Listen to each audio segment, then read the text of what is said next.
Hey Shoujo fans! Welcome to episode 43 of the Shoujo Sundae podcast. This week we'll be reviewing Fruits Basket, episode 7 through 9 with our special guest, Ashley, from the Shoujo and Tell podcast. Let's dig in. I'd make you more than happy. Brain freeze, go chewy. Dekiru kana handle me.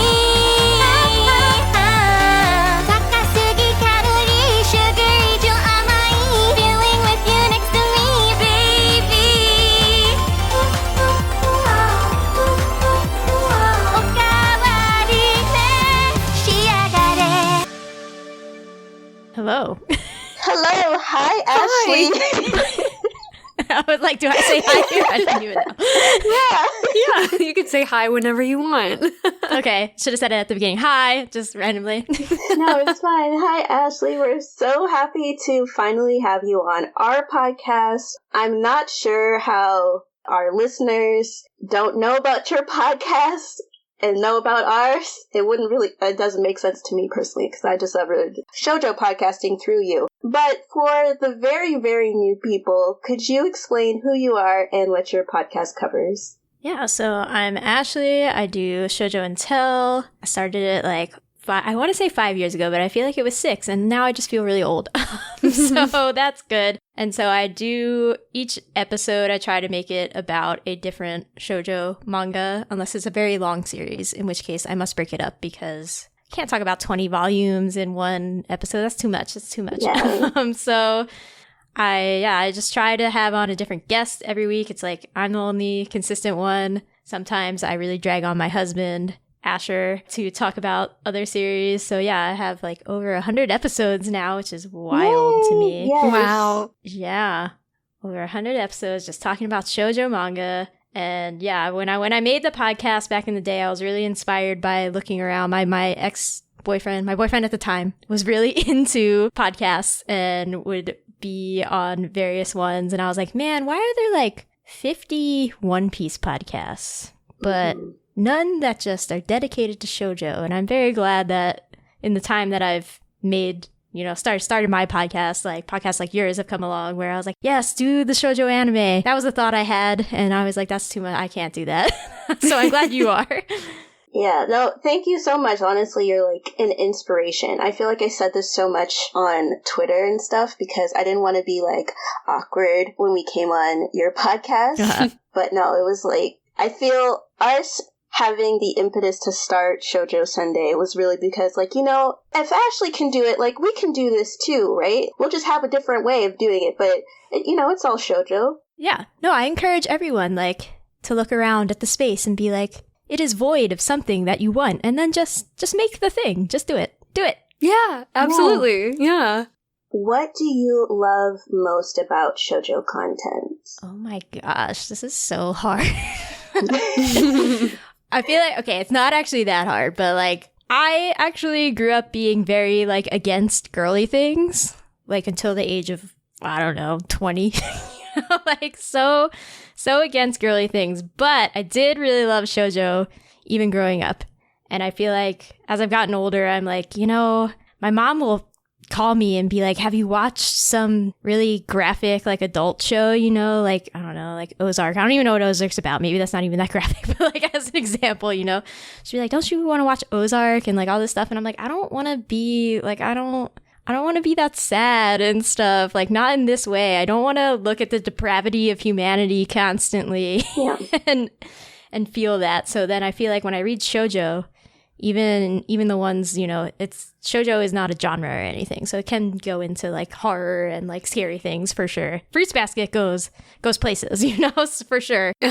Yeah. But I feel there's I tried to describe this before in an article for Anime Feminist, but there's a generosity of spirit about shoujo that doesn't exist in shonen, I think, in the same way for sure. All about friendship and whatever, doesn't exist in the same way. It's always just, I read it and I'm I feel emotions, I feel human, in a way that other things just don't make me feel, and that's why I love I love shoujo so much. Yeah, honestly, we do as well. I feel like it just helps us be able to break into just different facets of ourselves and makes us think more about our feelings and how we connect to certain topics. Yeah. I know, like, especially Fruits Basket in particular helps me even, like, process the things that I've been through.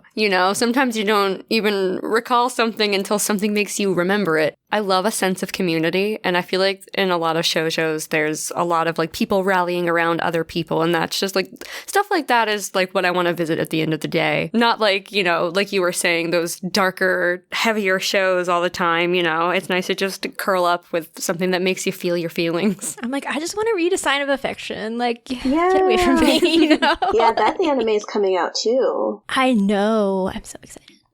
Me too, yeah. Okay, our last question before we get into the episode, guys, is just, Ashley, like, what are your overall feelings on Fruits Basket, the manga, and I guess both animes as well? I know we're technically covering the 2019 version, but, there was also the earlier one as well, too, so. Yeah, so Fruits Basket was definitely a very formative shoujo for me. I feel like it's like Escaflowne to Fruits Basket kind of is what happened in my childhood. Yeah. Well, I guess it's Escaflowne, Fushigi Yugi, like Fruits Basket. Like those are the three like founding shoujos for me. So Fruits Basket, I definitely, it wrecked me as a child. Like I would get each volume from volume like 10 on, there's like 23 or something, and I would just cry the whole time, and I was like, okay, I'm like deep in this feelings now, for sure. Yeah. And then I feel like it actually gets better as I get older, because you can understand a lot better what it's doing. Like it has something for everyone, and like the veneer of it being about people possessed by spirits of animals and they turn into cute animal, and like who's the cutest, who's the hottest, like blah blah blah. That's all well and good to debate as a tiny child, but as an adult I'm like, oh, I look at Kyo now and I'm like, I thought I liked him in a like romantic way when I was 14 or whatever, and now I'm just like, I look at Kyo and I'm like, oh no, what's happening here is I identify really hardcore with what he's going through with his family and like the way that he processes how to deal with that. And I'm like, oh, okay, cool. Fruits Basket just gets better, I think, the more you watch it and the more you're like, I remember everything and it still wrecks me. And actually, I still notice new things about it every time. And the 2001 anime, oh my gosh, when's the last time I even watched that? Probably like 2005 or something. But I mean, I definitely remember it being like, I like this. I remember being disappointed that they changed, they made it their own ending. So it kind of felt impossible for them to like continue it in any way. And then I just remember, I've done Fruits Basket on my podcast, all the manga with Jacob Chadman. And I remember we got a question that was like, do you think Fruits Basket will ever get a reboot anime? And we were both like, I don't know, probably not. And then like before I had even released the episode, they announced they were going to make this 2019 anime. And I was like, wow, okay. I feel like we manifested that into the universe. And so my great shame is that I haven't actually watched the full 2019 anime yet. I watched like maybe the first season or two as it was coming out, and then like, got distracted and didn't go back to it. But now that you've made me go back to it again, I'm like, okay, I gotta go finish it. Yes, the influence. We're here. Yes. Please finish it. Oh my gosh. If you want to feel all those feelings and like cry all those tears again, I remember watching the last season, I had to have a tissue box with me because I cried. I cried so much. I think I'm like very afraid of just, like sobbing all of the time. Yeah, you do have to like mentally prepare yourself, but oh my gosh, it's such a good cry though. Yeah, and I think I honestly ended up crying just thinking like, this is it, like they really made it to the end, like, oh, so that was a whole flood of tears just from that. I mean, I was gonna cry in like episode 2 rewatching it now, or whenever like Kyo comes in and starts explaining things. I was like, oh no, like it's too early, we can't be like this already. This time I watched it dubbed. Me too. Okay, good. Because I no longer subscribe to Crunchyroll, so I only have Netflix and Hulu. So Hulu had the dub, and so my issue with the dub is less that it's bad or like the acting is bad or anything like that. But I just know that Natsuki Takuya, the manga artist, like explicitly did not want the original cast to come back. Ooh. So I know that happened in Japanese, Okay. like it's all new cast, versus in English they like very explicitly were like, let's bring back as much of the 2001 anime dub cast as we could. And so I'm like, that feels a bit like disingenuous to like Takuya's intentions. Right, Interesting. yeah. I wonder why she didn't want the same cast. Maybe she just wanted a different feel. Maybe. Yeah. Yeah. She didn't like the 2001 anime. She only liked the opening. Yeah, they took some liberties Yeah. with the 2001 anime. She probably has like negative feelings attached to it and was just like, I just want it all to be new and accurate. Yeah, So, that makes sense. Yeah. that is a good tidbit. We didn't know that. So Yeah. Yeah. you all heard it here on Shoujo Sundae from Ashley of Shoujo and Tell. But let's dive into these episodes. So let's get into episode 7, Spring Comes. Here's our soft serve summary provided by Wikipedia. Tohru is summoned to the Soma family estate where she is greeted by Hatori and Momiji. Hatori advises Tohru to stop associating with the Soma family lest she becomes burdened by the family curse. When Hatori leaves the room to answer the visiting Shigure, Momiji states that Hatori had to wipe the memory of his relationship with the woman. Later, Tohru accompanies Hatori when Tohru's misstep causes him to instinctively catch her, turning him into a seahorse. While Tohru attempts to help the unconscious Hatori, he flashes back to when he first met his assistant, Kana Soma, 2 years previously. The pair were soon in a relationship for 2 months, even after Kana found out Hatori's secret. It ended, however, when Akito threw a violent temper that caused Hatori to nearly go blind in his left eye, and then blamed Kana. Kana soon became mentally ill, forcing Hatori to wipe her memories of the relationship at Akito's suggestion. Hatori wakes up and soon hears a passing Kana being engaged to someone else, making him happy that he has moved on. When Hatori asks Tohru what happens to snow when it melts, Tohru simply replies, "Spring comes," the same answer Kana gave him. Hatori later leaves Tohru with Shigure. After she catches a glimpse of Akito and Karino in a car, Tohru asks Shigure about the curse, who declined to answer for the time being. And that is our soft serve summary. It was a struggle, but we're here. We made it. You did it. Good We job. did. Thank Good you, job. Thank you. Okay, so let's get into themes. First off, let me go to Giana. Giana, do you have a theme for this episode? I do. My theme actually kind of doubles as a sprinkle on top, even though it's a very on-the-nose sprinkle on top. It's a quote from Tohru. She says, "No matter how cold it is now, spring will come again." So it's like, no matter how bad or dark of a situation you are in or feel that you're in, you will get to the other side of it and it will end to something better someday. Oh, gosh, my feelings already. So nice. Very nice. Ashley, do you have a theme? Yeah, I mean, obviously the like spring thing is pretty key here. I love also Hatori's imagery of like, I want to be in a forever winter as long as Kana can be happy, right? That's a thing. Oh, yeah. But also, really a theme that also ran through the episode was like all of these characters not being able to stand up against the real demons. Like this episode kind of introduces that the curse isn't that they change into cute animals, right? Like that's not Right. actually the nature of the curse. So the theme is the curse. Like you're starting to get hints of the curse is not that, right? So Yeah. the curse is like something that prevents you from facing your demons head on. Yeah. Right. Something really heavy that holds them all back. Mhm. Yeah. Yeah, I see it. Yeah, my theme is also just in line with the episode, just that spring comes after the winter. There's always something you can look forward to. Oh, yeah. So let's get into Sprinkle on Top. So Giana, I know you mentioned one. Do you have another one? That's actually my only sprinkle on top for this episode. Okay. I put that, you know how Hatori, like, he took Kana's memory away? And then that ribbon shows up. Yeah. So I was just like, oh, you know, like, it's as if they're showing that, you know, Hatori and Kana are no longer tied together. Oh, Wow. Yeah, that's really profound. I definitely have been wondering. Like, I saw it on the second watch through today that I did, and I was like, where did this ribbon come from?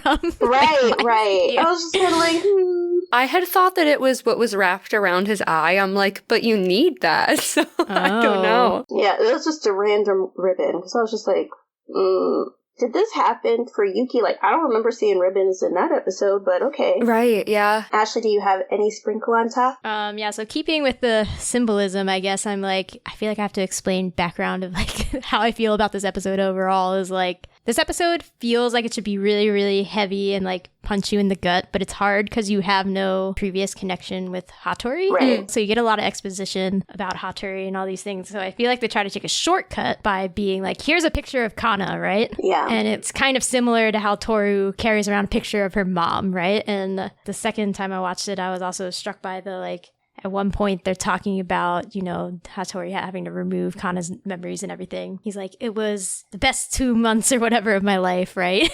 And so it's a wide shot of her in the same pose as from the photo. And then it like narrows because he's like, I have to like kill this joy, right? And so this is like the thing that he still carries around. So I thought it was really impactful, like trying to take that shortcut, connecting him and Tohru of like having this woman that they both idolized like in a frame. And this is like the only thing that they have connecting them to that person still in a way, you know? Yeah. Yeah, that's a really interesting connection. Yeah.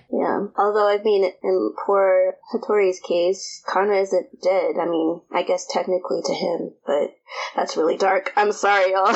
They're dead to each other. Come Right, on no, now. I know. They're dead to each other. But okay, let's get into Floats Your Boat. So, Ashley, what's one of your first likes? I really do love how they're trying to make Shigure into this jokey joke man in this episode, and you're like, he is shady. Yes. He is. Definitely, at least I know in this particular podcast episode, we sort of get to that. Oh, we do. We do. When it happens, Chika, you should have seen the look on my face when I was writing the note. I was like, I can't wait to hear Right. Chika's words on this. I don't feel like we'll be able to get into my true feelings on Shigure until we get into season 2 for real, but Yeah. we get a hint of it. Yeah, you get a whiff of it in this episode, and you're like, okay. Yeah. Yes. A free sample spoonful, if you will. In keeping with the ice cream. Just bringing it back to the ice cream, sorry. Oh, yeah, so I gotta work on my ice cream puns, you're right. It's all good. Now, I do like the fact that they do try to make him so jokey, which I think is also in tune with the manga as well. Like, he just seems like a really fun-loving person until all of a sudden you just know he's not. Yeah. Yeah. One of the things that I ended up liking, actually, was that when Tohru got to the Soma house, it just reminded me of, like, a Nigerian house, which I'm Nigerian, so when you are over there, the houses, we technically call them compounds because there's, like, a cement sort of gate that's all around the house. And I think depending on how wealthy you are, you probably have more than one building on the inside, but normally people just have like the one house on the inside. So I was just like, oh, okay, like this is randomly giving me nostalgia that I never felt that I had before. The last time when I like read it, but I think that's just because it's been a while since I did a reread, but I've since gone to Nigeria, so I was just like, oh, I have feelings on this. So that was just nice to see. Yeah, that's super interesting. Because I didn't even really pay much attention to the layout of what do they refer to it as? Like just the estate? So that's super cool. What is one of your likes, Giana? So my first like is actually at the very beginning of the episode, I think before the intro even rolls. So Kyo is immediately worried when he can't find Tohru at home. I guess he's like flashing back to her moving back in with her grandfather or something. Oh. So I just loved how concerned he was. He's like, is she okay? Is she here? Did she leave? You know, I just loved seeing that. It was so precious. Yes, it really was. And I think it's like an early demonstration of Kyo and Yuki sort of being mother hens when it comes to Tohru. Yes. Yes. I love that this was a time before cell phones. Yeah. And so they can't like call each other easily. Also, there seems to be no public transit in this town. So like they just constantly have to be like, where are they? Where are they? Are they okay? Mm-hmm. They'll never know. It's just constant worry, you know? It's very funny. Yeah. Like, they just have to let it go. Like, you know what? She'll get to wherever she needs to get to, and then she'll come back. It's fine. It's perfectly fine. We didn't witness her family being, like, really mean to her. Fine. Yeah, it's chill. Yeah. The next one that I have, and so I think we might be moving a little further on into the episode, or at least into the middle, is sort of getting at Hatori telling Tohru to leave. But my was Momiji explaining his intentions. Did y'all have that? Yeah, pretty much essentially. Just that while Hatori's warnings were coming across as harsh, it was out of protection. Yeah. Yeah, I just thought it was really just sweet the way that Momiji, made it a point to explain where Hatori was coming from so that Tohru wouldn't be offended in any way, since Hatori was kind of brusque in telling her to just leave. Don't get connected to anybody at all. Yeah. I know you like them, but fix that. Ashley, what is one of your likes? It's less a specific moment, but more that I just really love that Hatori is the first one where it's like, he's really doing a great job, embodying, how the curse is so hard, because it's he's actually a good guy, but yeah, like what you were saying, it's like, Momiji has to come and explain how, he's actually a good guy, right? And it's a little damned if he does, damned if he doesn't. And he's just trying to do his best, being a doctor to, 30 whole people, his life's real hard. Yes. Yeah, he's our tragic hot doctor. Tragic hot doctor. Oh my gosh. Yes, we can stand him. Yes. Yay. I stand. So do I. Giana, do you have another like? Yeah, I have two more. Okay. I mean, I guess it's low-key Rocky Road, because I didn't really elaborate on it. Just Kana and Hatori's love story. Right, before. While it was good. in the cute reminiscing part. The 2 months where it was good. Yeah, right? yeah. After seeing how, I guess for a lack of a better word, how cold he seems to be, it was nice to see him kind of smile and warm and be in love for that short time that he got to be. Right, and I think that her love was very precious, because maybe that's slightly banana split. I don't really know how you can almost kiss somebody and then they walk away and then you still like them. Yeah, I was thinking the same thing. I'm like, are we just gonna leave it at that? Shouldn't you say something? Right, it wasn't until he changed that she's like, oh, that's why you wouldn't hold me in your arms. And I'm just like, you didn't tell her why you can't hold her in your arms, but okay. So it's just very precious, because it's like, wow, that's maybe her first love, because I don't know how I could walk past that. Yeah, it had to be a rose-colored glasses situation, because she does say when Hatori overhears her, which is kind of messed up, she's like, well, Hatori was the man of my dreams, when she's literally talking about being engaged to someone else. So, I guess she really, really had those rose-colored glasses on and would just kind of maybe accept treatment less than she deserved, even though, yes, there was a reason, but he wasn't explaining it to her, so she had no idea. Yeah, which, I had feelings about that. Yeah, I was like, you just named a dislike for me. Yeah, I'm sure.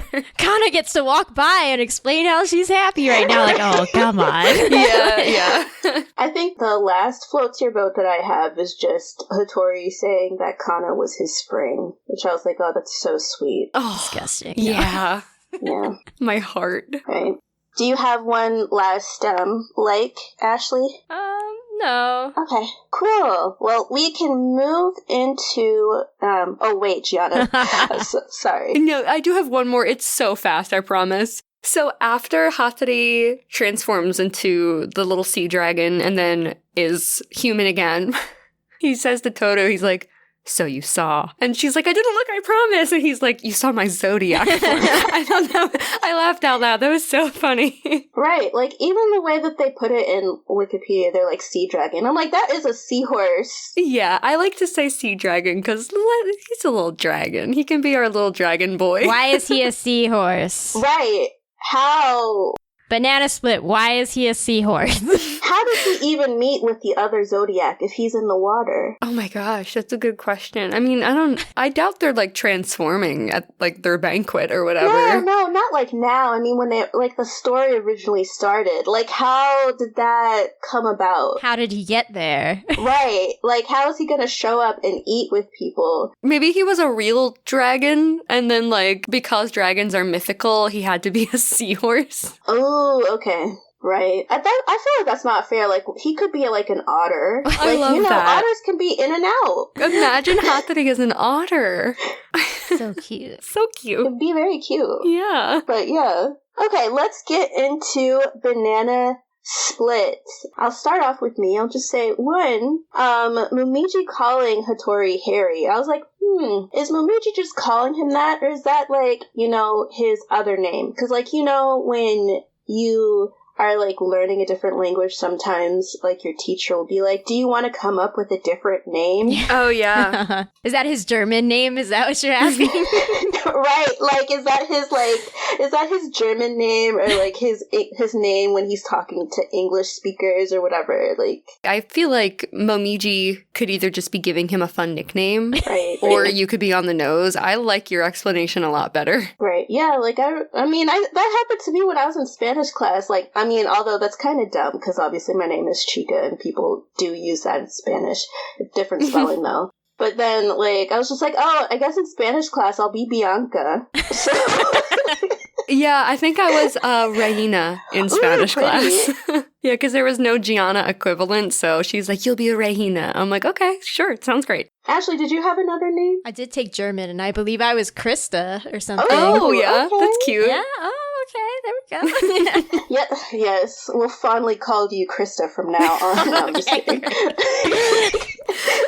Okay, Giana, what is one of your banana splits? I actually did not write any banana split or ice cream you scream for this episode. I'm not sure why. There is Hot Fudge, though. Oh, okay. Ashley, do you have a banana split? So Tohru goes to the Soma compound, and they try to explain, like, the Soma universe, right? Like, they're like, there's the inside and the outside people have no idea what's going on the inside, and most of the inside people don't know either, so it's ridiculous that you know, Tohru. Like, it's just bananas, right? And I'm like, okay, but for real, though, like, what do people on the outside, what is the mythology of the Somas? Like, how did they get all this money? How do they keep all this money? What do? They never like interact with people. Like, what's the story? Like, right. What do people in overall this town? They're like this huge place where all these people live, and their health must be bad because they are inbreeding so badly. Like, whatever. Like, right. What's the mythology? What's the mythology there? I don't know. Right. Oh my gosh, twins. I put inbreeding too. I put that. Yeah.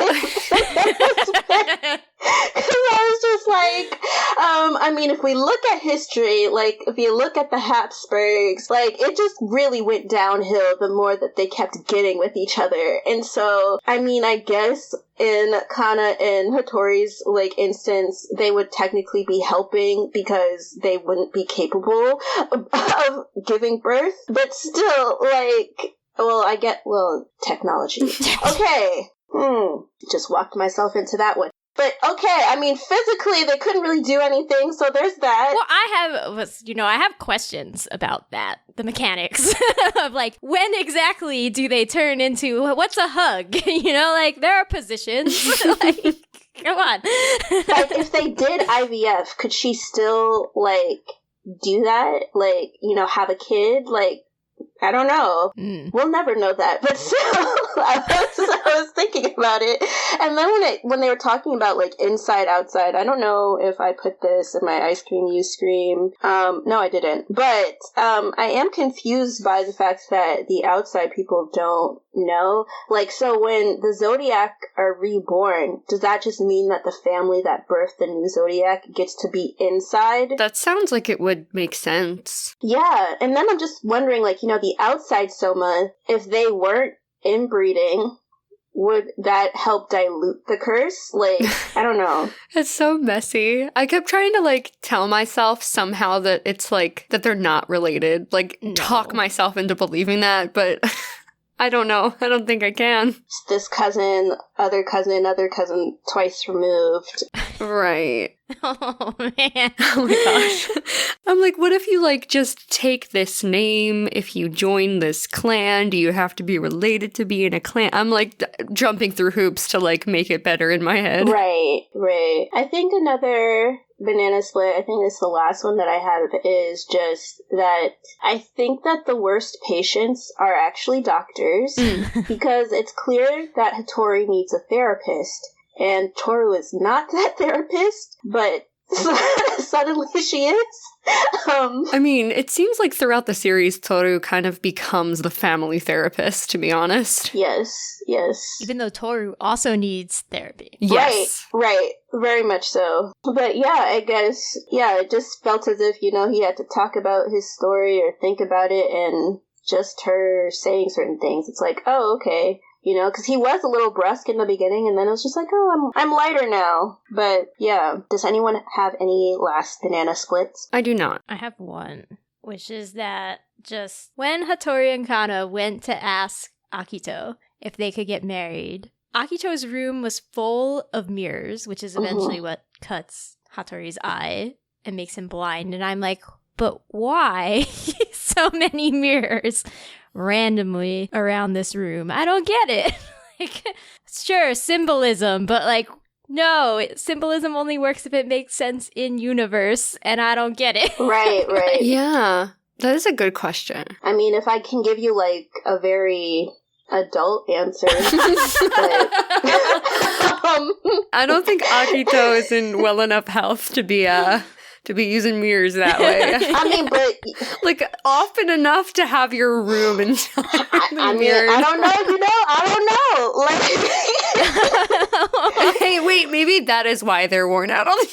I'm sorry. I mean, somebody was conveniently there when the confrontation went down. Yeah. Not this new headcanon. Right. Yeah. This is the surprisingly sexy episode. Yeah. Right, for real. Yeah, I don't know. Symbols-wise, them, They were like, I don't know, we need Hatori to get cut in the eye. Right, because it's just like, do you see me? Do you see who you're asking? Like, I don't know. I feel like I'm really reaching to make the mirrors work. Yeah, I don't know. Like, the only reach I could go is, because I don't want to, like, spoil anything big for people who might only be caught up to where we are watching Fruits Basket listening, but we do learn what spirit Akito is possessed by much, much later. And there's always been that saying that mirrors are like portals to other dimensions, and that is like the biggest stretch I could ever give. So I don't know if any of that could do with itself. I don't know. Dang. Right, or then it's like, ooh, no, I really want to connect this. I don't think it's going to work. You know how Michael Jackson has that song, like, Man in the Mirror? Yes. Like, I'm asking you to make a change. Like, because you have to look at yourself and make a change. Like, yeah. So it's like, okay, Kana couldn't. And so Akito has a bunch of mirrors, but he breaks them all. He's like, screw you. Right, like, I'm not changing shit. Which honestly tracks with Akito. It does. I'm misgendering Akito. I apologize. Oh, it's fine. Well, the old anime is coming for me. Right. So, it's okay. They're question mark for now. Yeah. Yes. Yeah. Okay, let's move into Rocky Road. I am going to assume that you guys put Kana's love story with Hatori in here as well. Yeah, it's definitely split between Rocky Road and part of Hot Fudge just because of why. Right, yeah. I had just, like, Kana understanding him after fight. Well, I mean, the love story, but Kana understanding Hatori after seeing him change into a seahorse for the first time. Oh, that was so sweet. You cried along with Hatori, yeah. Yeah, like, he was just crying. I was just like, ooh, I'm a thug, I'm not gonna cry. Like, it's misty in here. Right? Oh my gosh, it's like, he got the okay to just be and have that be enough, and my whole heart, oh my god. Yeah. And he'd worked really hard, to not just outwardly. I mean, I don't know how somebody tries to kiss you and you just don't tell them, like, why not? Right. But didn't say anything about the curse until she found out. And I was like, oh, acceptance. Yay. Yeah, I also had just, like, Kana being like, don't reject me for knowing because I love you. And I was like, oh. Yeah. Yeah. So beautiful. That was so nice. Mm-hmm. Do you have any more? I have one rocky road. Okay. Mine was a little bit later. It was when he wipes her memory. Just the thoughts that Hatori is having, because he's just spiraling down into his own heartbreak and sadness as well. He's like praying, let her find someone better than me. Yeah. I'll be the snow, frozen until the day I die, because he's losing his spring. Oh my god. That is so heartbreaking. It was. Has peak emo gold, you know? Like, so good. Right. Oh my gosh, she has Right. the emo hair and everything. I wanted her to say, I love you one last time. Mm-hmm. I was just like, damn, like, it's coming. Like, just say it so he can have that, but still, like, I think her apologizing, that still hit home for him. Mm-hmm. Yeah. Do you have any more, Ashley? No. Okay. I have one that's actually, it leads into Hot Fudge. So, Hatori's eye being messed up. Yeah. Mm-hmm. I was sad about it because I think at that point, I mean, we've read the series, we know why Akito's response was like so out of this world. But I mean, with everything that Hatori does for the family, the one thing that he asked for being so harshly rejected like that, and then him being named by it, made me very sad. Yeah. Yeah. If anybody deserves some happiness, Hatori does. I mean, everybody does, but especially with all that he's doing for the family and Akito in particular. Right. So I just felt sad, but then I also felt angry. So let's move into Hot Fudge. Yes. Yeah, I was like, it's really easy to be super mad about Akito being Akito. Yes. Yes, that was my one word in Hot Fudge, was just Akito. It's not even Akito doing the thing necessarily, right? Like, okay, that thing's pretty bad. So yes, it is doing the thing. But then Akito also takes no responsibility for doing anything, right? Like, Yeah. Akito's like, Kana's the reason that your eye is messed up. And it's like, cowardice. No, it's you! Yeah, like, no, it's definitely you. But cool. Right. It's definitely you. Look in the mirror, Yeah. You didn't break all of them. It was you. Akito's like, nope. Right, which I was just, like, so frustrated by it because, like, okay, you could say no, but to just go off the chain like that, like, yes, we understand, but that's just because we know more about it, but still, like, in that moment, like, who does that? Like, you messed up my eye, I'm suing. Like, I want big money. For real. And you still expect this man to take care of you and make sure you're in good health. Right? Okay, I was just start letting up, prescribe the wrong thing. Like, maybe not enough to, like, hurt them, but it's just, like, enough to just be like, maybe you should be nicer to me and then I could give you better medicine. I don't know. Like, I would be very petty like that because my eye? Yes, literally almost half blind. No. Yeah. Again, Hatori's story hits differently for me as an adult. Oh, yeah. So I actually, in my 20s, I'm really, really myopic. That's the first thing. Like, my prescription is like -7 or -8 in each eye. Like, it's bad. In my 20s, I kept being like, I am so scared of going blind someday. And then I read that you don't really go, like, they can make prescriptions forever, right? Like, you can be like -20 and they'll be like, here's some glasses. You'll look really doofy because they'll be really thick, but like, you can see, so who cares? And I was reassured by that. I was like, oh, yeah. Okay. You only go blind because of eye trauma. So I was like, sure. I'm not going to get stabbed in the eye, Like, I'm not going to get stabbed in the eye like Hatori. Yeah. Then, unfortunately, I had 2 brain surgeries, and complications from that have led to other eyesight loss. So I'm like, okay, cool. So it's very sad now to be like, oh no, Hatori, Right. Oh. We're hugging Ashley. Yes. Okay. Virtually. Yes. Yes.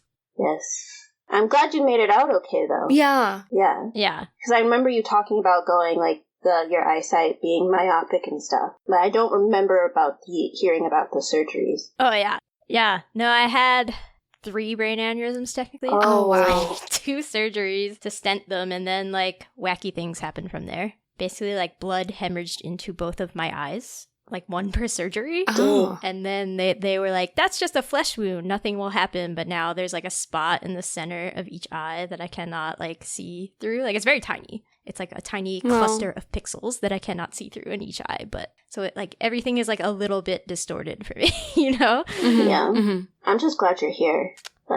Yeah. It's rough stuff. Because that's like rough, like, you know. Yeah. Aneurysm. Yeah. No, it's okay. Okay, I was gonna ask if there are any other hot fudges before we get to ice cream you scream. No, it was just Akito. Right. Yeah, we can just kill Aki. For real. Okay. Yeah.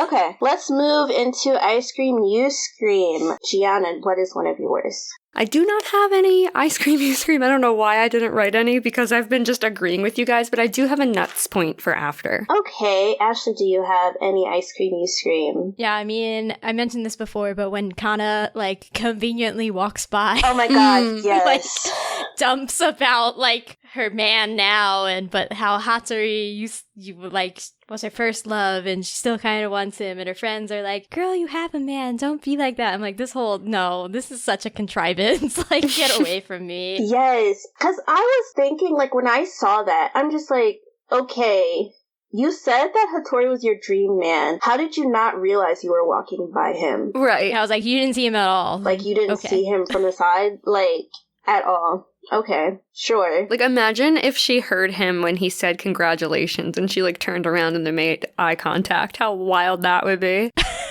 He could have said congratulations to her directly then. Congratulations, Tohru, what? Yeah. Yeah. And then just let her assume that Tohru is the next. I don't know. Oh, no. But not really. But just to save face.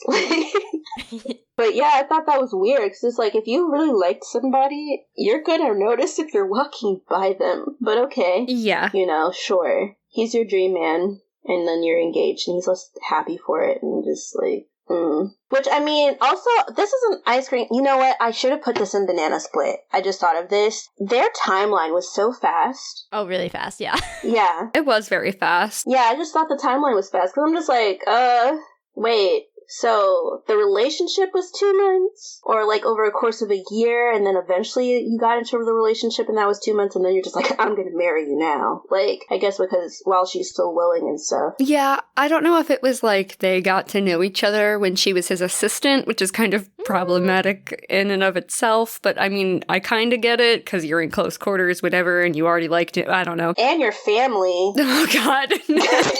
I keep trying to forget about that. Who approved her, like, being his assistant, though, if she, like, already had a crush on him and hugging him, make him turn into a seahorse? Like, who approved this? Yes, conflict of interest. He approved it? Who's doing the job applications and, like, HR work here? Yeah, because shouldn't somebody on the inside be his assistant? Exactly. That's exactly what I was just thinking. Like, why would they hire somebody from the outside if there's a chance that she could learn the secret? Mm-hmm.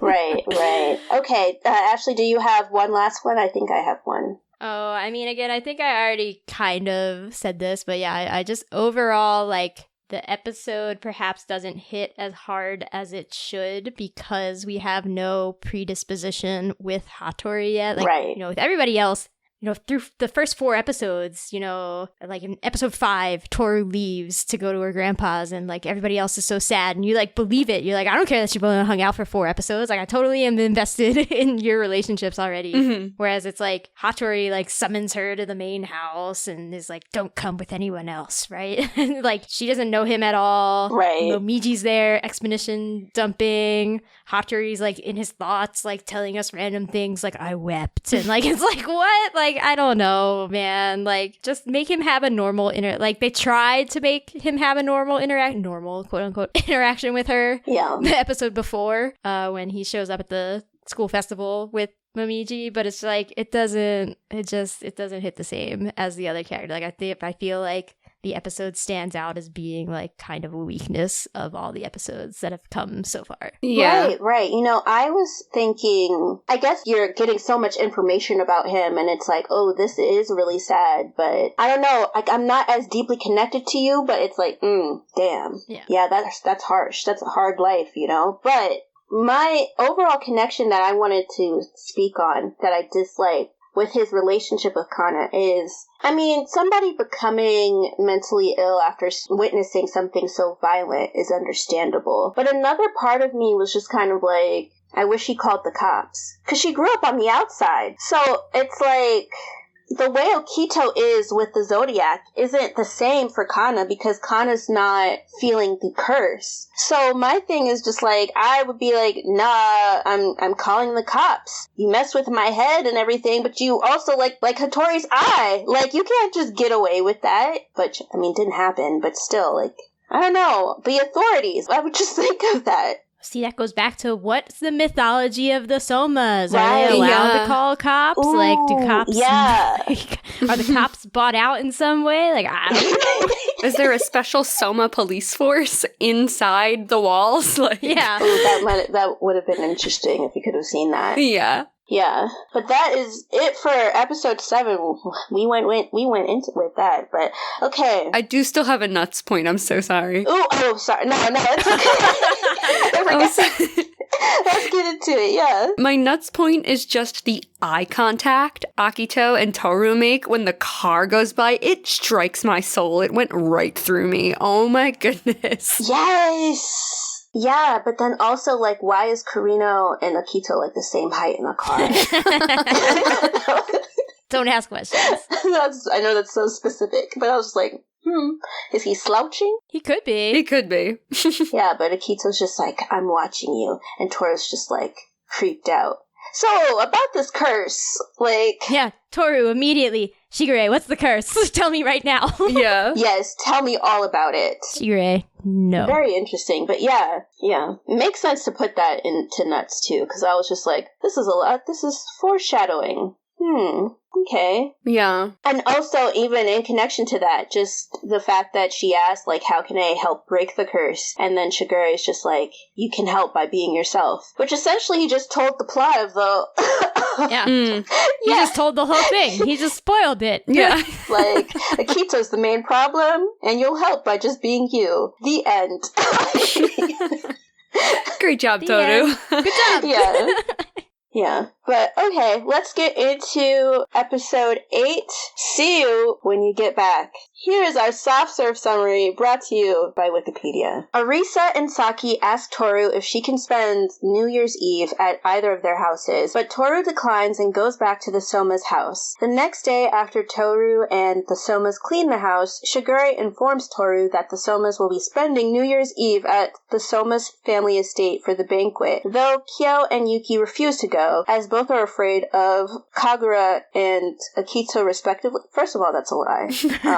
We'll get into that later, I guess. Okay, Tohru insists that Kyo and Yuki go with Shigure to celebrate at the family estate while she stays in the house all by herself. However, on the way there... Oh, okay, that's how they... Okay, however, on their way there, the Somas encounter Saki, where she points out that Tohru will truly feel alone, as it would be the first time she will spend the new year without her mother. This causes Yuki and Kyo to rush back home, where Tohru is tearfully happy that they're back. Meanwhile, Shigure meets Hatori and Hatsuharu, who notice that Kyo and Yuki are not coming. Back at Shigure's house, Tohru, Kyo, and Yuki climb up on the rooftop to watch the sunrise to start their new year together. Hey, that's our summary. Ashley, do you have a theme? The theme is I'm home. Yeah, Tadaima! Yeah, right? And it's not going to the Soma's house. Yes. Yeah. Giana, what's your theme? I just put important holidays and occasions should be spent with those we care most about. Yes, I agree. Mine is be there for others even when they think they don't need it. Oh, I like that a lot. Yeah, but with discretion, y'all, because sometimes... Yes. Yeah, but yeah. Okay, does anyone have sprinkles on top? I don't, actually. No, that's okay. I mean, they kept really emphasizing Toru's wave goodbye and then, like, the door slamming when they were thinking about how they had left her there. Right. And, like, she's fine and happy. And then it's like they left her in jail or something, and, playing on the, like, she didn't get to say goodbye to her mom before her mom went out that day, and then she died, and all that. Oh, that actually reminds me. I guess one of my floats your boat could be a sprinkle on top. Tohru says to Shigure and Kyo and Yuki as they're leaving, she says, "See you when you get back." And I had some feelings. Actually, that was a rocky road for me. But yeah, I think that could also double as a sprinkle on top. It works for me. I was going to just say, Saki. Saki is the sprinkle on top. And her waves. Because it's just like, there's agitation in her waves. And then she comes back and she's just like, come to your senses. She'll be alone for the first time. So I feel like, the waves, Saki's waves were like symbolism in a way. Although I feel like I'm reaching, but yeah. Yeah. So let us get into Floats Your Boat. Okay, I wanted to just note this because it's random. I think Shigure having a chibi face when he sort of pretend cries when they're talking about going back to the main house is just very cute. Yeah, that's very funny. Yeah. Okay. Ashley, what's one of your likes? Just Shigure, both being like, Yuki and Kyo, you have to go New Year's. And then they're like, oh, fine. But only after Tohru has been like, no, you should go see your parents and blah, blah, blah.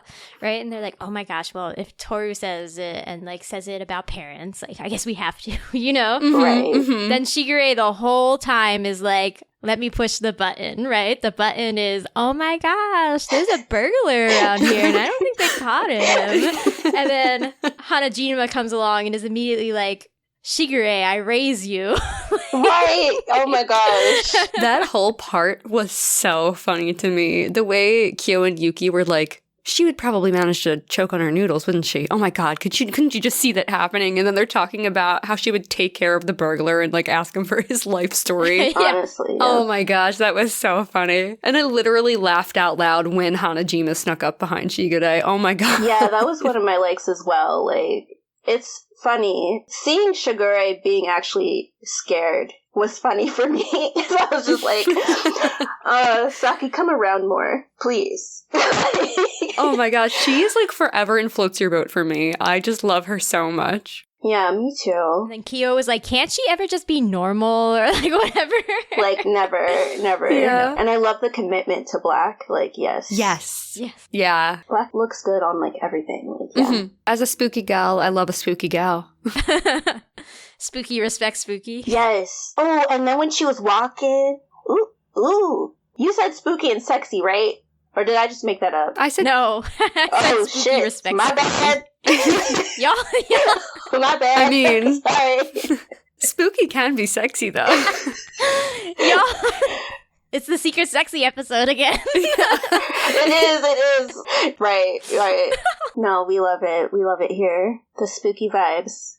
Okay. Does anybody have any more likes? I have a few. I mean, I also really loved when Kyo and Yuki were like pretending not to eavesdrop on Tohru's conversation. Oh, yeah. With Uo on the phone. That was cute. Oh my god, what if it's somebody coming for us? And like, it is their house more technically than Tohru's, so like, shouldn't they have answered the phone? You know what? Right? Yeah. Right. It would make a lot more sense if one of them got the phone, especially with the banquet going on. Yeah. And, like, them not showing up, you would really assume it would be for one of them. Right, because I was thinking, like, ooh, Akito, but... Yeah. Right? But I do think it's really sweet that Uo called to check on her, just concerned about her being lonely. That's just a really nice thing for a friend to do. Yes. Like, after Tohru went to the trouble of rejecting both hers and Hana's invitations, which I really appreciated. That was in Floats Your Boat for me, too. That, like, I guess it could be technically banana split because Tohru insisted on not accepting their invitations. But, you know, I love that she took the time to reach out to her to make sure she was feeling okay, just kind of knowing how heavy this new year could be for her. Yeah, you know, I do have feelings about that. I feel like they are probably more banana split, but I like the fact that they both checked in with her in a way. Yeah, Hanajima didn't need a phone. Right. She was just like,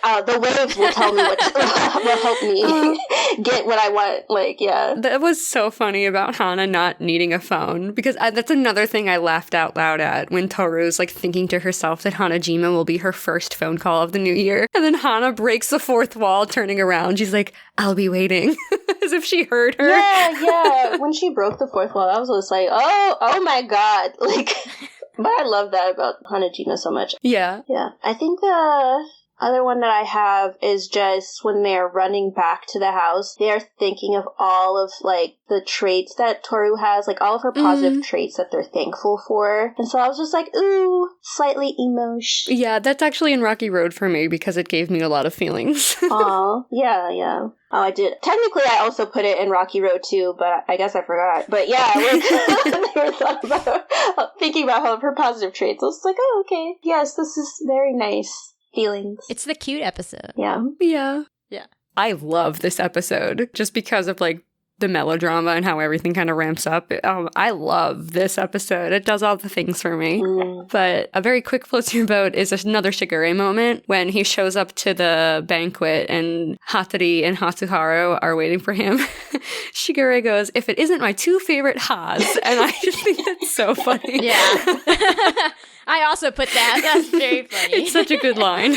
Yeah. And, like, I wonder if he says it in, like, different intonations, they could tell, like, he's talking to them. Probably. One of my other final floater boats is the boys, when they get back to Tohru at the house, they're keeping a very close eye on her as she's eating her noodles because they're worried that she might choke. Yeah, because they were just talking about it, but then I think Uo made it slightly more real with the phone call too. Yeah. Just being like, oh, like, you're the one that would choke on, like, mochi, it's not me. Like, Yeah. She's like, if anybody would do that, it'd be you. yeah. Toru's like, nobody would do this. Nobody would do this. Yeah, nobody would do this, but Uo, would you do this? Right. Toru's just confused. She's like, I don't understand why these boys are telling me to eat when I'm eating at a perfectly normal rate. Right, yeah. They're telling me to eat slower. I don't understand.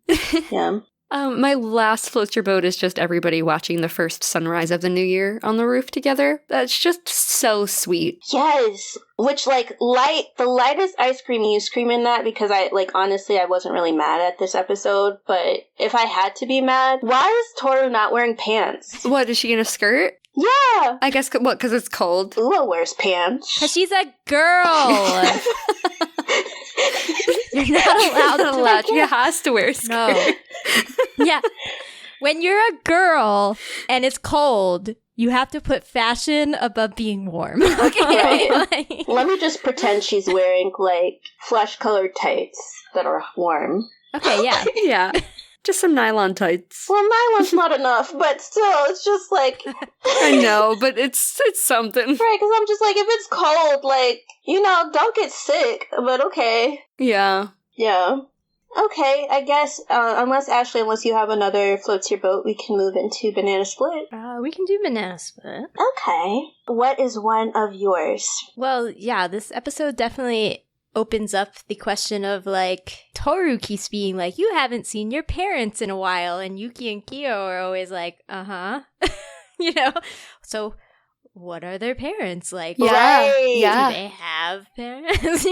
Like, what's going on with those things? No explanation. Tohru does not pick up on the deflections that are happening here. Yeah. Knowing that Yuki keeps saying that he got away from the Soma estate really implies that he's not on good terms with his family. So Toru's not, like, connecting how it's like, Kyo's like, I'm not allowed inside.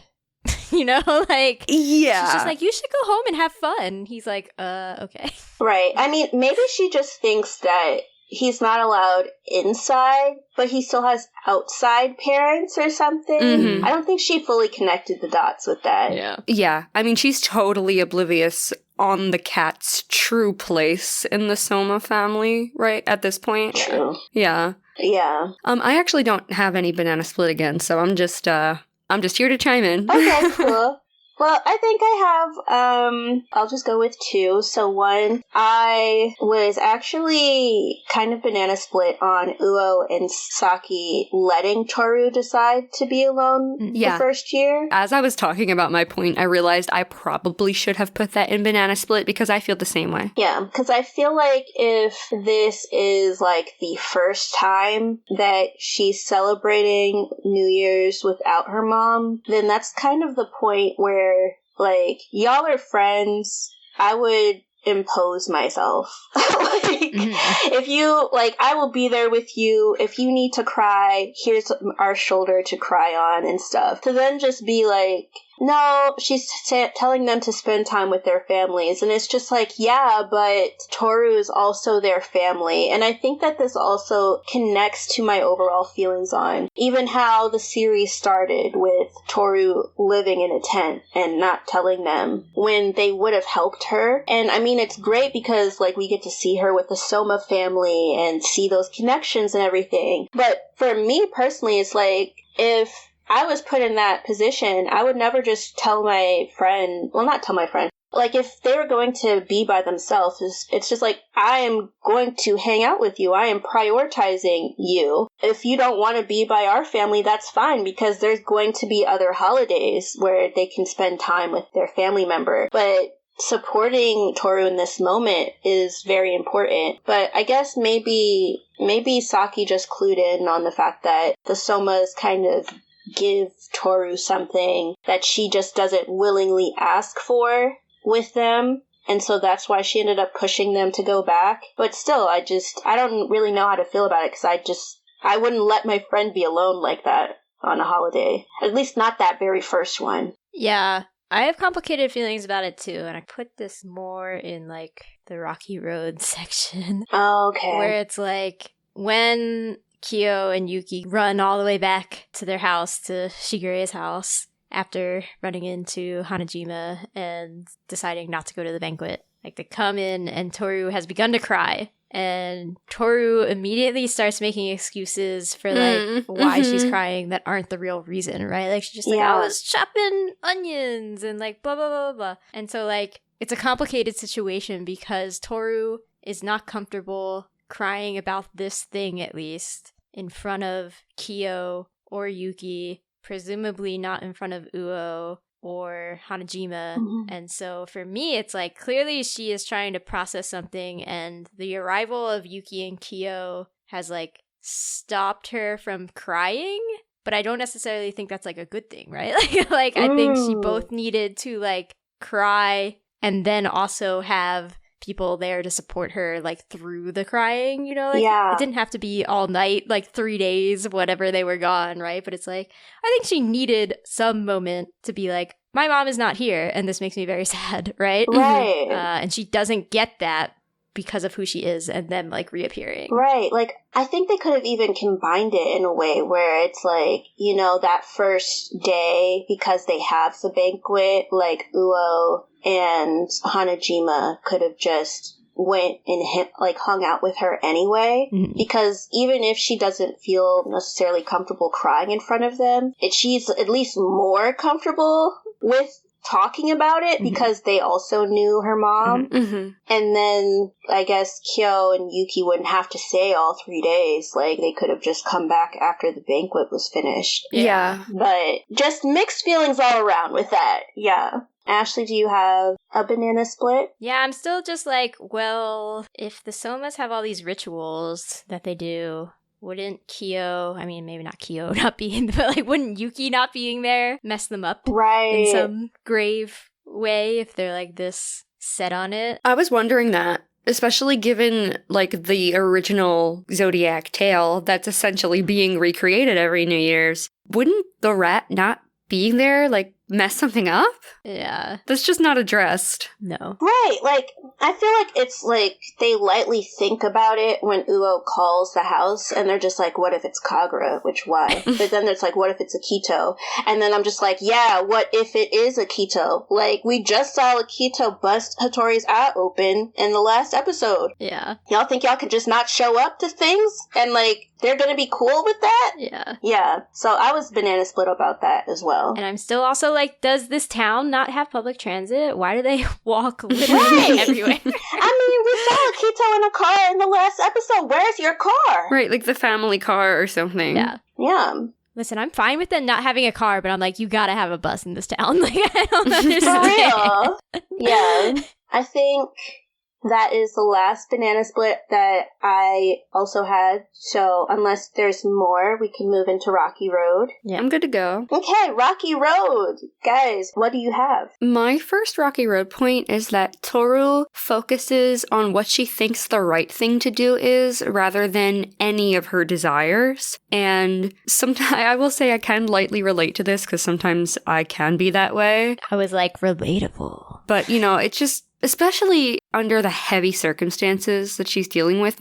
literally the loss of her mother and, like, a major holiday. And, like, New Year's already kind of, like, at least for me personally, makes me go through, like, a light existential crisis every year. So, like, that on top of the loss of her mother and then having no support around. And she's like, well, I guess the right thing to do would be to tell all these people around me who want to offer me support that they should be with their families because that's really what I want to be doing, but I can't be doing that and I don't want to take that away from them. Ugh, that, like, really struck a chord with me, and I really felt bad for Tohru. Yeah. I felt bad for her as well, because even though she chose to live there, I feel like she still struggles with choosing herself. Yes. And being selfish. Not that it's even selfish for real, but it's like, I don't want to be alone by myself. Maybe I do want to have people around me, but I don't want to burden anybody. So I'm going to say what you want to hear rather than what I need. Which is sad. There's no moment where she's like, you know what? It's kind of rude that my family, my blood family, they get to go to Hawaii and they didn't, like, invite me. Don't worry, I'll address that. Oh, okay. Is that how I scream, you scream? Yes, it is. Okay, great, because somebody has to have one, because I technically did mine already, so... Oh, yeah, I have two, don't you worry. Okay. They're like, we don't have enough money for you. Right, like... I'll try. Should I hold off, or should I just mention it because we're talking about it? You know, I think you should just go. Yeah. Just go. Okay. I mean, so Grandpa had remodeling money left over and decides to go to Hawaii for New Year's, but Tohru had to live in a fucking tent. Right, right. And they also didn't invite her to Hawaii. Like, I mean, if I were her, I wouldn't want to go with them, but, like, an invite would be polite in the very least. Right. So, like, invite me so I can say no. Yeah. Yes. I want the option. Exactly. Oh my gosh, I have this argument about lots of things with different people all the time where it's like, well, I just assumed that you wouldn't want to do X. And it's like, well, then just invite me and then I can decide. Right. Like, let me have the choice. Right. Don't choose for me. Let me choose. Yes. Even if you already know the answer. Like, what if I decide I want to do it? Like, you don't know that and I don't know that. So, yeah. I don't think I really have any other Rocky Road, to be honest. I did have one more just to throw in there as well. Ooh, okay, cool. But did Ashley, did you have any more Rocky Road? Well, I guess in the grand scheme of things, I remember growing up, me and my friends were so down on Tohru, right? Like, that was the easy thing to do, is be like, Tohru is a doormat, right? Like, Tohru does everything that other people want her to do and doesn't stand up for herself and has no backbone. It's like, little 14-year-olds, you missed the point of everything. You don't understand. Tohru is the strongest one here. You know. So, like, I get mad at previous me for not understanding. No, don't get mad at young you. Young you didn't know better. Yeah. Yeah, young you was still growing and learning. My last Rocky Road is stuff we kind of lightly touched on, so I'm not gonna, like, go into it, but the nostalgic montage while Kyo and Yuki are rushing home. I mean, they are so out of breath when they get home, too, that they were so worried and concerned about her and wanted to be there for her. Like, oh my gosh, just all of that scene, especially, like, the tears started forming when they're saying, I want to go home so many times, and it's, like, repeated, like, 4 times or something. I love when characters rally around other characters. Something about that just makes me feel a lot of things, and this was hitting every single, like, note for me. For a scene that's going to make me feel the emotions. And, like, the fact that she has, like, tears forming in her eyes and they open the door, it's just, like, this culmination of my heart bursting. I mean, don't let it burst for real. That would be so depressing. Oh, no. I mean, in the most poetic sense ever. As in, like, I shed but a light, sparkly tear, you know? Right. Because I'm just like, how do I do this podcast? Like, come on. But no. Okay. Is there any Hot Fudge? No, I just have one I Scream, You Scream. Okay. I do not have any more ice cream you scream. Ashley, do you have one? I really did not like the joke it was like a corny joke when Momiji is, I guess it's going to be the year of the rabbit or whatever. And he's like, Happy New Year. Yeah. And I was like, stop, that's corny. I almost put that into Floats Your Boat because I love stupid jokes like that. Right. You have to be in the mood for it. I was like, get out of here. Yeah. I'm the friend in the group where people always expect those jokes from me, so I'm always here for it.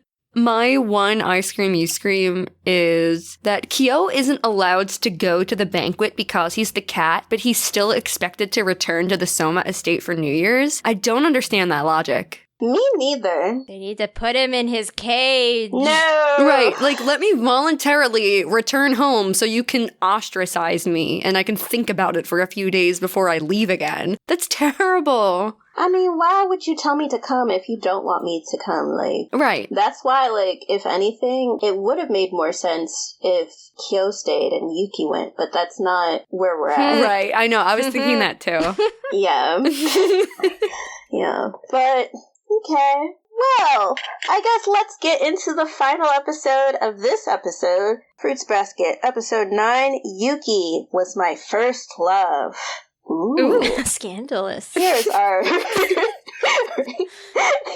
soft serve summary. The third term begins, but despite Tohru wishing for them to get along, Kyo and Yuki are still at odds with each other. Later that night, Yuki catches a cold, but he insists on going to school for a long-distance run event, especially when Kyo challenges him to a race. The next day, during the long-distance run, Tohru meets Haru, who interrupts the race between Kyo and Yuki by tripping the former. Haru then challenges Kyo to a fight to make up for Kyo's absence in New Year's, where his personality switches to Black Haru. However, the fight stops when Yuki collapses from the fever, and after hugging Tohru, Haru transforms into an ox to take Yuki back home. Back at Shigure's house, Tohru is worried about Yuki and decides to watch over him with Haru while Shigure and Kyo go back to school to pick up their belongings. Haru then explains to Tohru that when he, Kyo, and Yuki were kids back then,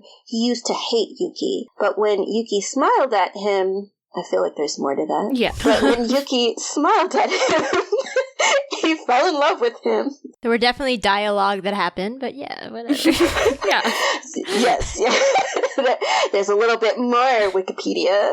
Anyway, Yuki wakes up from the fever, but then he turns back to a rat when Haru tells Tohru to call him by his given name. After playing poker with Saki at school, Kyo and Shigure both catch a cold and turn into their animal forms by the episode's end. And that's our summary. Yay. Yay! Okay. This last one, I'll start with me. Okay, theme. I just put, release whatever emotions you are bottling up inside to see a different perspective. Ooh, that's really interesting. Okay. Yeah. Yes, I honed in on Haru. You did. Yes. Okay, so, Giana, what is one of your themes or theme? I actually could not figure out a theme for this episode. I just put that this episode feels like a pure character introduction for Haru. Honestly, I could see that. I think because I honed in, I forced a theme by honing in on Haru in his childhood. But yeah. Ashley, do you have a theme? I have a half-baked theme, I think. Okay. It's kind of like what you enjoy might also be something that is keeping you stuck, though. It might not actually be or at least what is helping you might not be the thing that you actually enjoy. There was something there because it was Kyo and Haru were oh, we started doing martial arts to help us get over our anger, our intergenerational trauma or whatever about being these spirits that are looked down on. And, I think Tohru has a conversation with Yuki while they're fighting. And she's like, well, you took martial arts too. Don't you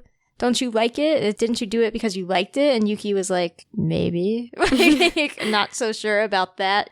So there was definitely this theme running throughout of they are doing something because it's expected of them or because it seems to help them. But then, Haru in particular was I took martial arts and it kind of helped. but like it didn't get to the root of the problem, right? Like people still made fun of him. Right. So it's just a coping mechanism. And I'm like, yeah, there's something here about like them doing stuff that seems helpful and it's actually like not. Right. Like them just going through the motions because they're told that it's supposed to help, but does it actually help? Yeah.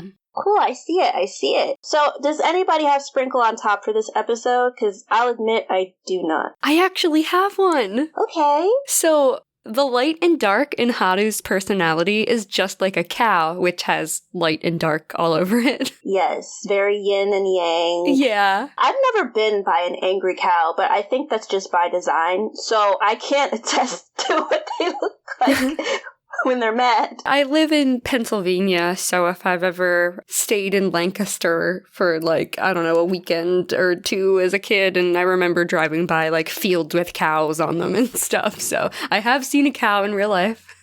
Which, actually, quick question. What does tipping a cow mean?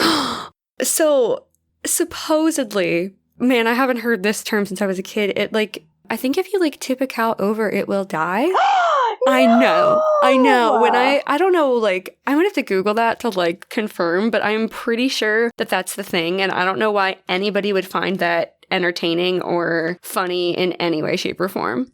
That's so mean. I think I read it in a fanfic a long time ago, but I was just like, I never understood what it meant back then. And I just saw the opportunity. But that's really mean. But suddenly, like Fruits Basket, this got really dark. Let's add a PSA. PSA, don't tip cows. Yeah. Yeah. Oh my gosh. That's all it for Sprinkles on Top for me, though. Okay, hi, it's Editing Giana here to give an actual lesson about cow tipping.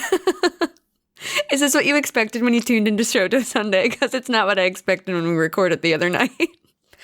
Okay, so I did Google it, and not that I did a lot of in-depth research. This has been like a 5-minute Google, but cow tipping does not seem to be an actual thing that is humanly possible. So according to Wikipedia, also Reddit, also YouTube, and I think the University of Nebraska did like a study.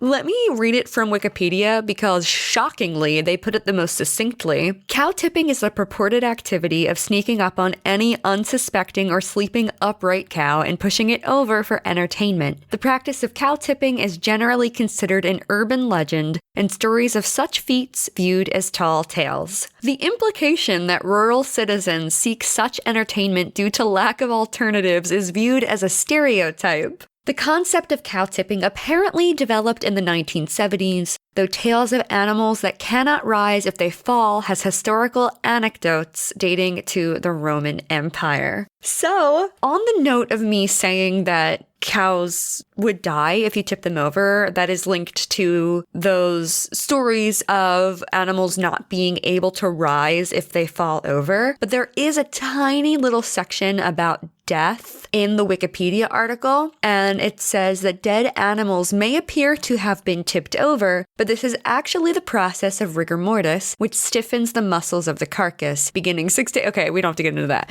but so yeah, that's our lesson on cow tipping. We all learned something today. Let's get back to the show. Okay. Ashley, do you have one? No, not really. I was also struggling to be like, this is really like, a more character-based episode. I was like, maybe there's something here about Yuki was on a bridge when he talks to Haru about their past and being like, are you actually stupid, Haru? Like, can we let this water go under the bridge? And I was like, I don't know, maybe. Wait, there you go. That's not a reach. I like that. Yes. Let's build. Let's build on that. So, Haru, he let Yuki ride on his back, right? Mm-hmm. And they said in the folktale that happened. And before, when Haru was younger, he was like, I hate you because people make fun of me and da-da-da-da-da. They say I'm stupid. But then Yuki was able to fix that. And so in fixing that, they were still able to kind of go back to the folktale. Yeah. But they're not at odds. They're cool with each other now. It's very full circle. Mm-hmm. Yeah. Yeah, like he's helping the rat, like because he wants to. Yeah. Okay, let's get into Floats Your Boat. I mean, I literally wrote down what's not to like about Haru. Yes, yes. I love Haru. He's so funny to me. Yeah. Him riding on that bike. Great opening to the episode, yes. It's like so unserious. Mm-hmm. It's like serious. Oh my gosh, just like him. It's like he looks serious, but he's so unserious at the same time. Yeah, Hatsuharu definitely brings the best jokes to this series. Definitely, yeah. My first floats your boat is Hanajima's melodramatic way of getting out of running the marathon. She's like, "Oh, I cannot go on. Please, Tohru, finish it for me." It's so good. And you think she's like actually being a bigger person because they're like, "Ooh, just skip this entirely." So you're like, look at Hanajima showing up. Yeah. And then immediately no.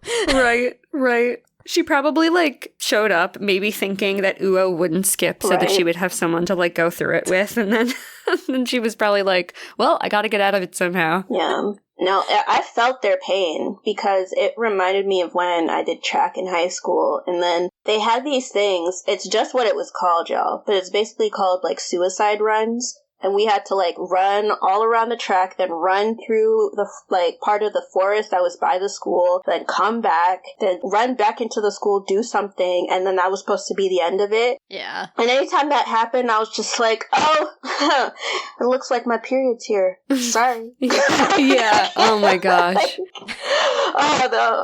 When I had to do those, I was so miserable. So, like, I get where Hanajima is coming from because no, like long distance, not when I was a sprinter. Like, not for me. Yeah, I can't imagine. I was never a fan of running, and I'm still not.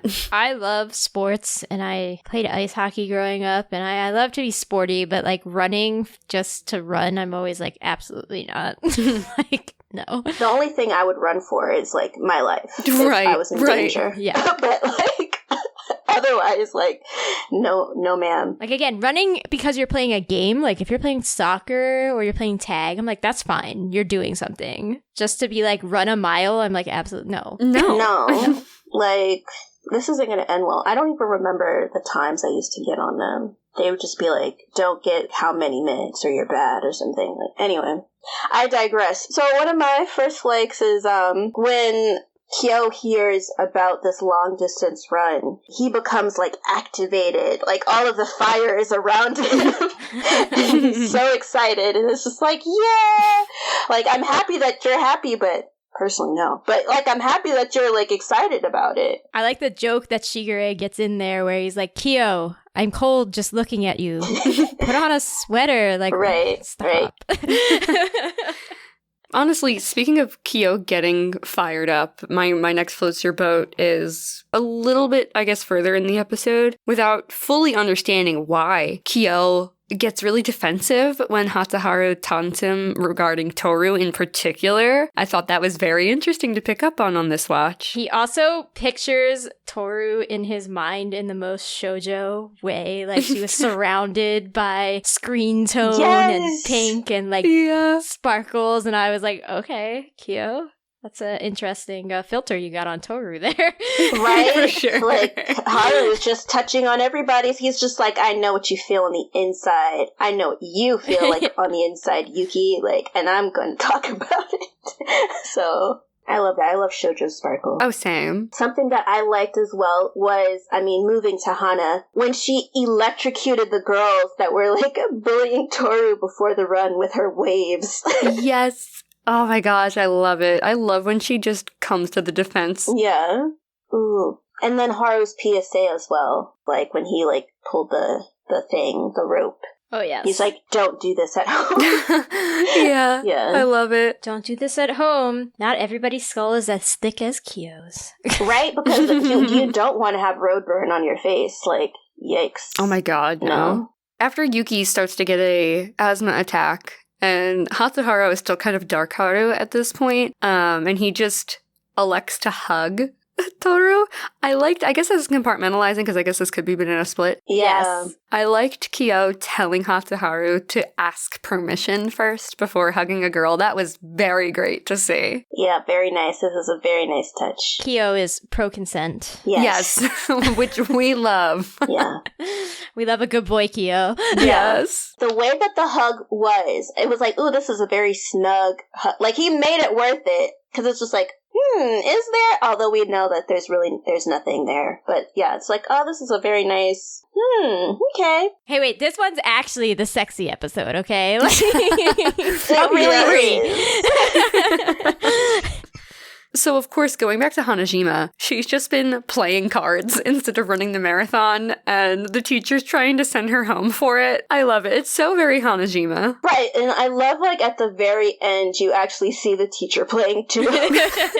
Yeah, she roped, like, the teacher, and even Shigure and Kyo were playing cards as well instead of going home. Just out in the cold, too. I don't understand Right. these people. I could never. Like, Me neither. I have one last floats your boat. I don't know about you guys, but my last one is Yuki changing after Tohru says his name. I thought it was very adorable. Oh, I have it too. Oh, it's so cute. He's like blushing so hard into his pillow as a little rat. Right, which is kind of like, can you see a rat blush? But I mean, Probably not. I mean, Yeah, it's the point. It's the purpose. It's not real life. And then Tohru takes totally the wrong message from it, too. She's like, I think I failed, Haru. And Haru's just like, Not quite. Okay. Right. My last floats your boat is that Yuki helps Haru gain his confidence as a kid. I really liked that flashback scene that we talked about in Sprinkles on Top. Honestly, I didn't put it down, but I would have put that in partially in Rocky Road as well, just from Yuki's perspective. Yeah. Because you just know, like, he just wanted to have friends. Yeah. And so it's like, here's somebody being, like, mad at you, and he's being rational. Mm-hmm. But he's also, like, a baby, just like Haru was at the time. So it's like, oh, so sad. Like, you have to think bigger like that, but yeah. Yeah, I mean, I liked the recognition from Haru then that, like, he's like, you know what would make me stupid is, like, if I kept hating Yuki. Yeah. You know, like, he turns it around, and I'm like, there you go. You got it. Yeah. Honestly, I don't really know where to put this. I don't think that it counts for nuts either. Maybe it's a lead-in for Banana Split. I think Haru is what Kyo could be if he understood Yuki's circumstances sooner. Oh, interesting. Yeah, because, like, Kyo is so dedicated to beating the rat and the hate that he has and the folktale and all of that. And it's just kind of like, I know other people around you define you by this folktale in who you are in the Zodiac, but do you really need to let it define you? No. But Kyo's not there yet, though. Yeah, I feel like it's tough because the cat spirit is literally possessing him, and I don't True. know how much of that he's able to, like, cognitively separate from that. Right, you're right. True. Okay.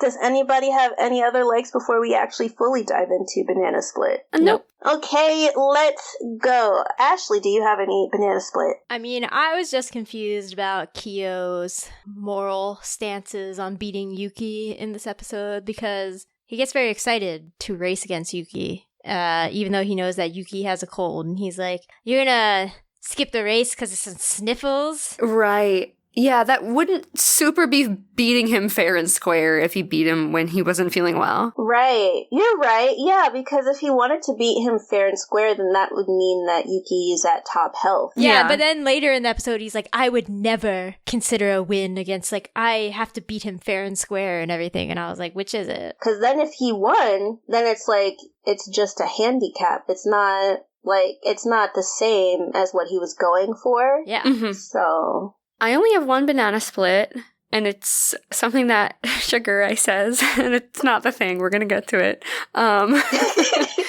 He says, running in this cold weather, these old bones couldn't handle it. Shigure, baby, you're not even 30. So I don't want to hear about these old bones, okay?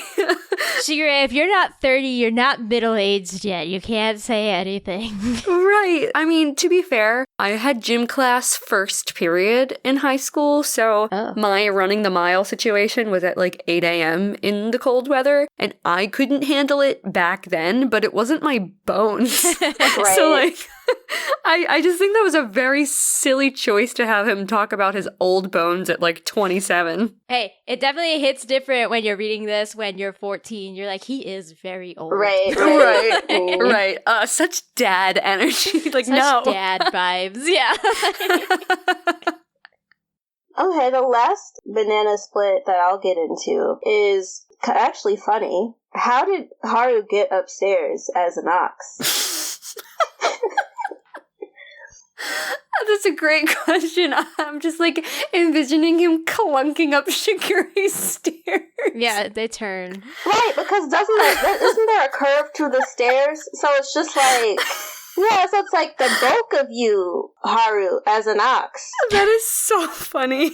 But yeah, I was just kind of like, I wonder about that, but okay, you know. Oh my god, yeah. A suspension of disbelief for sure on that. Yeah. Okay, any more banana split before we move on? No, that's it. Okay, so there's Rocky Road. Does anyone have that? I don't, actually. Same. Well, I just wrote that, like, I find in the same way that you're like, Hatsuharu and Kyo are very similar in certain ways, and Hatsuharu is maybe just a calmer, more mature version of Kyo. I'm like, yeah, so I find Hatsuharu's damage is very relatable. Oh, okay. Yeah. I get this way even now with, like, Asher. I'll just always be like, Asher, why are you so good at so much better at all of the things than me? Why am I so dumb? And he's just like, I don't understand this, like, he's the Yuki in this situation. He's like, I don't understand this false, like, statement you are making. No, that's really sweet. I think that you're so accomplished, honestly. Like, if we could, like, fill you with, like, light and give you flowers, Ashley.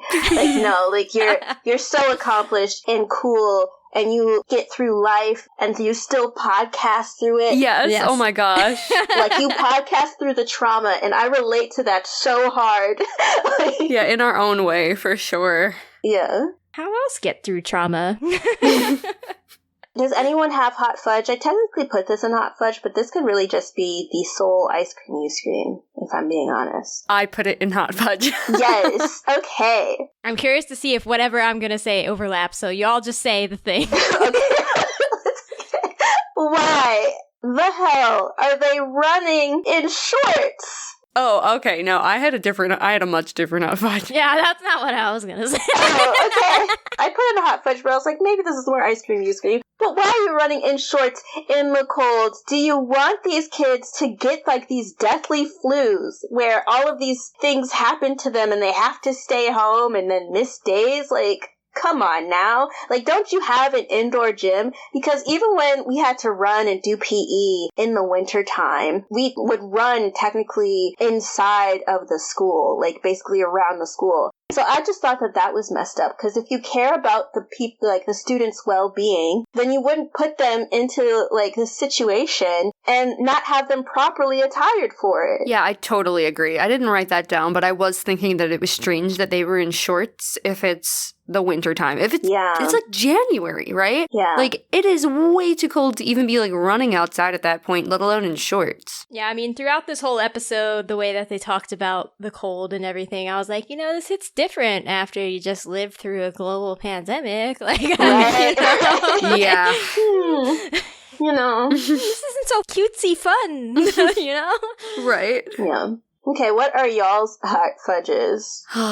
Well, made even worse with the old bones comment is high school girls. Yeah. Oh, yeah. This is what I was going to say. Yeah. Oh my god.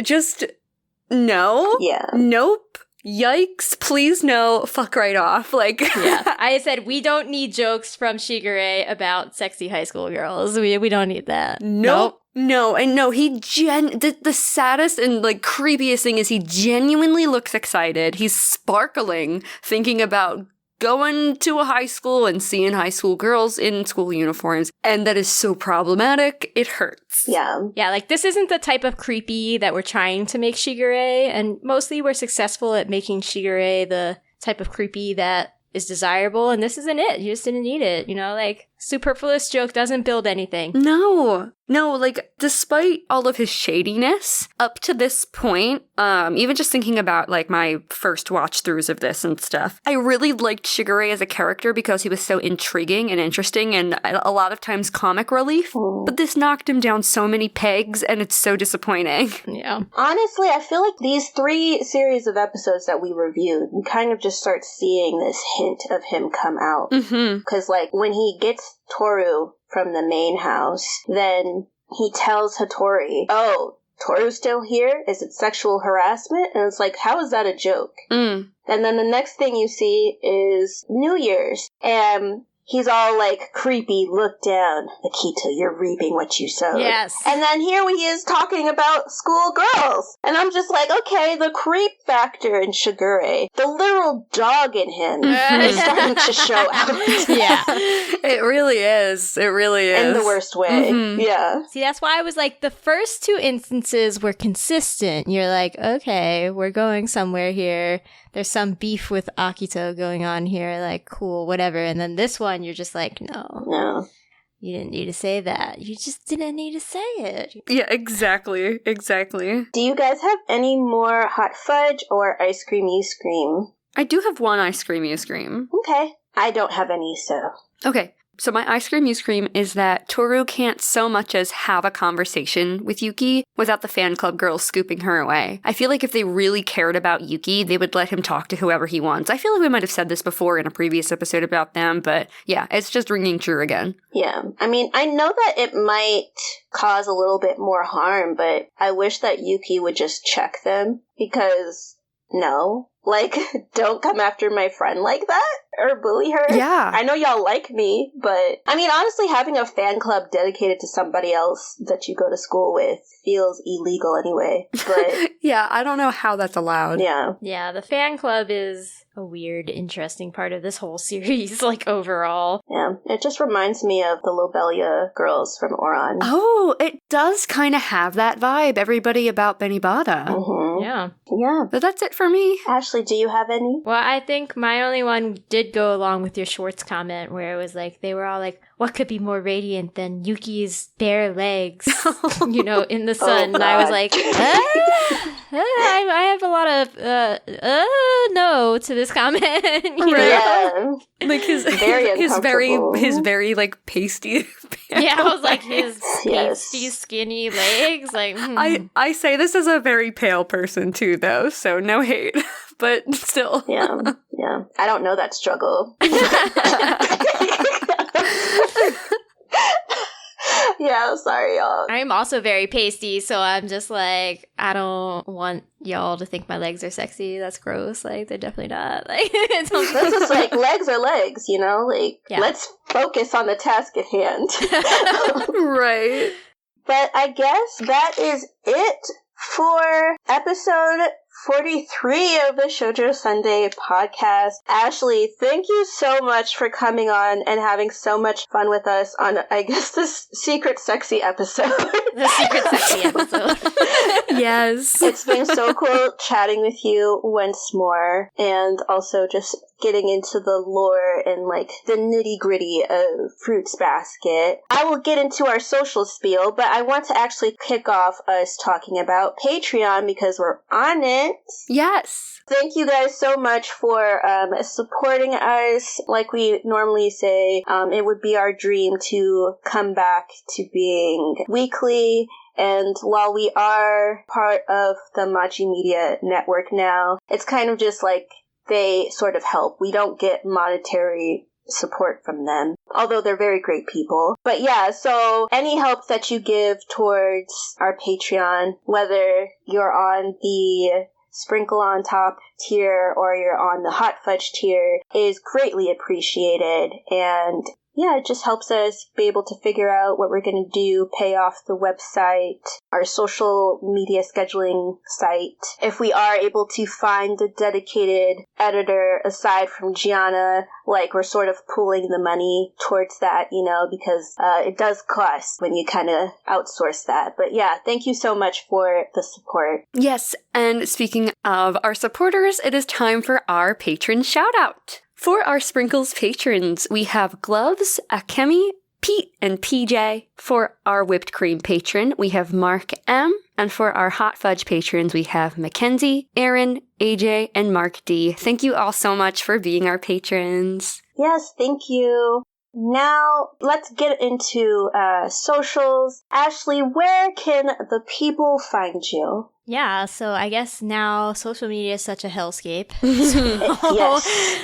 I definitely prefer to use Blue Sky at this point. So at Shoujo and Tell on Blue Sky. I do still have a Twitter account. I can't call it Elon Musk's new name because in Japanese you don't pronounce that letter in titles. So like, I don't know what that is. I don't know what to call it. Like, yeah, and there's a band. Yeah, so like I don't know what he's thinking. That guy's crazy.